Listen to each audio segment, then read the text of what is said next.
রেলমন্ত্রীর যে কথা, সেই কথার সাথে কাজের আমি কোনো মিল পাচ্ছি না এখন পর্যন্ত। প্রশ্রুত মন্ত্রী সাহেব যেটি বলছেন সেটি আসলে মাঠ পর্যায়ে এসে বাস্তবায়ন হচ্ছে না, বিষয়টি তো এমনই ঘটছে। এক্স্যাক্টলি।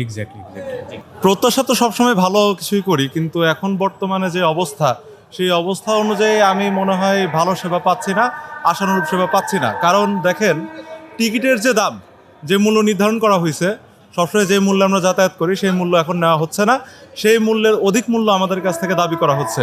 যেমন একে তো আমরা একটা স্টেশনে নামবো, যে স্টেশন ধরেন আমি রাজবাড়ি যাব, আমার কাছ থেকে তারা কালুখালির টিকিট চাচ্ছে, কালুখালির টিকিটের ভাড়া চাচ্ছে। ধরেন একজন কালুখালি যাবে, তার কাছ থেকে পোড়াদহের টিকিটের ভাড়া চাচ্ছে। তো এই জন্য আসলে সব কিছু মিলে সেবা পাচ্ছি না, আশানুরূপ সেবা পাচ্ছি না, আমরা হতাশ খুব।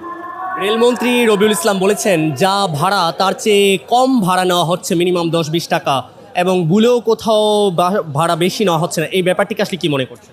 তাকে সম্মানের সহিত আমি বলতে চাই, আসলে এই ব্যাপারটা, সে তো আসলে মন্ত্রী, সে মন্ত্রীর পদ থেকে, মন্ত্রীর জায়গা থেকে যতটুকু করা দরকার ততটুকু করতেছে, কিন্তু ভেতর থেকে মানুষ আসলে কতটুকু সেটাকে গ্রহণ করতেছে, সেটাকে আসলে কথার মূল্যায়ন করছে, আমার এটা নিয়ে প্রবল সন্দেহ আছে। কারণ আমি এখন যেটা দেখছি সেটাতে রেলমন্ত্রীর যে কথা, সেই কথার সাথে কাজের আমি কোনো মিল পাচ্ছি না এখন পর্যন্ত। প্রতি টিকিটে 80 থেকে 70 টাকা করে বেশি নিচ্ছে। কিছুক্ষণ আগে আর্মিরা আসছে, আর্মিরা এসে ওদের বলছে, বুঝাইছে, ওদের থ্রেট করছে, তারপরে ওরা মনে হয় কম আবার ঠিক মতো নিচ্ছে, কিছুক্ষণ পরে মনে হয় আবার এরকম হোক, কারণ বাংলাদেশ তো। গতকাল কিন্তু রেলমন্ত্রী বলেছেন যে যা ভাড়া তার চেয়ে মিনিমাম 50 টাকা করে কম নেওয়া হচ্ছে সব জায়গায়, কোথাও ভাড়া বেশি নেওয়া হচ্ছে না। না, কিন্তু আজকে কেন মনে হচ্ছে যে এই ভাড়া বেশি নিচ্ছে? আজকে ঈদের ছুটি, লাস্ট ছুটি তো, গতকালকে অনেকে চলে গেছে। এখন যারা মধ্যবিত্ত লোক তারা কিন্তু ট্রেনে যায়, এটা লোকাল।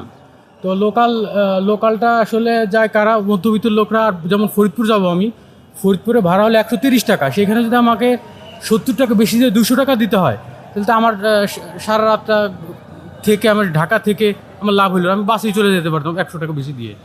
তো সাধারণ মানুষের জন্য খুব কষ্টদায়ক এটা। আর রেলমন্ত্রী যেটা বলছে সেটা আসলে বাস্তবায়ন হচ্ছে না।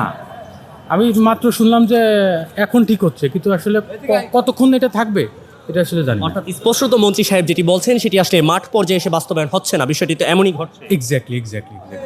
এক্সট্রা ভাড়া, যেমন রাজবাড়ি ভাড়া হচ্ছে 150 টাকা, সেখানে রাজবাড়ি ভাড়া 170 টাকা বা 200 টাকা নিচ্ছে না। কিন্তু তারা জিনিসটা করতেছে কি, রাজবাড়ির টিকিট যে চাচ্ছে তাকে বলতেছে রাজবাড়ির টিকিট নাই, তাকে জোর করে কুষ্টিয়ার টিকিট দেওয়া হচ্ছে। তাহলে কিন্তু এমনিতে নর্মালি কিন্তু তার কিন্তু 50 টাকা বেশিতে টিকিটটা নেওয়া লাগতেছে। আবার যে হচ্ছে ফরিদপুর যাবে, তাকে বলতেছে যে ফরিদপুরের টিকিট নেই, রাজবাড়ির টিকিট আছে। এইভাবে করে হচ্ছে, মানে ক্রিটিক্যালি, মানে হচ্ছে টেকনিক্যালি সিন্ডিকেটটাকে বাড়ানো হচ্ছে। তো এটার জন্য মানে 999-এ ফোন দেওয়া হয়েছে, পুলিশকে জানানো হয়েছে। তো তারা সে কি করবে? মানে জিনিসটা তো একদম মানে থিওরিটিক্যালি জিনিসটা হচ্ছে, তাই না? মানে যেমন আপনার লাগবে রাজবাড়ির টিকিট, আপনাকে দিচ্ছে দর্শনের টিকিট, মানে আপনাকে অটোমেটিক আপনি 50-60 টাকা বেশিতে টিকিট নেওয়া লাগতেছে। আর ট্রেন তো রাজবাড়ি পরে গেলে তো এমনি ফাঁকা হয়ে যাবে, এই হচ্ছে সিস্টেম। তাছাড়া মানে আপনি ধরতে পারবেন না যে টিকিটে বেশি নিচ্ছে, কিন্তু মানে টেকনিক্যালি আপনার পকেট থেকে বেরো যাচ্ছে বেশি টাকা। বলতে যারা টিকিট কাটতেছে এরা বলতেছে আমি যাব কুষ্টিয়া, আমার দেশে পোড়াদার টিকিট, মানে আমি যাব রাজবাড়ি, আমার দেশে সামনে আর 2-3 স্টেশন পরের টিকিট। এগুলো তো ঠিক না, যে যেখানে যাবে সে পর্যন্ত টিকিট দেবে।